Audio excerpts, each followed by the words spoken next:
আমি ইয়াংদেরকে খুব পছন্দ করি আর ইয়াংদেরকে অ্যাড্রেস করে কথা বলি।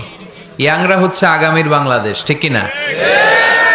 তোমাদের অনেক দায়িত্ব, অনেক কিছু করতে হবে তোমাকে। তোমাদের দিকে তাকিয়ে আছে বাংলাদেশ, তুমিই বাংলাদেশ, তোমাকেই খুঁজছে বাংলাদেশ, ঠিক কি না? এজন্য নিজেকে প্রতিষ্ঠিত করার জন্য প্রতিযোগিতা করতে হবে। কি করতে হবে? প্রতিযোগিতাতে নামতে হবে। ভালো কাজের প্রতিযোগিতা। ইয়াংরা করবে কি কাজের প্রতিযোগিতা? তাআওয়ানু আলাল বিররি ওয়াত তাকওয়া ওয়ালা তাআওয়ানু আলাল ইসমি ওয়াল উদওয়ান। ভালো কাজের প্রতিযোগিতা করো, কল্যাণমূলক কাজের প্রতিযোগিতা করো। ফাস্তাবিকুল খায়রাত।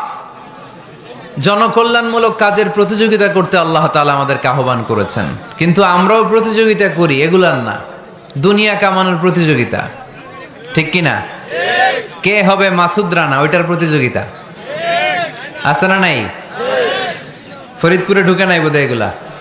কিছুদিন আগে শুনলাম যে প্রতিযোগিতায় নামতেছে ইয়াং ছেলেরা, কি হইতে চায়? হ্যাঁ, মাসুদ রানা। এরপরে বোনেরাও কম না, ওনারা নামে বিশ্ব সুন্দরীর প্রতিযোগিতায়।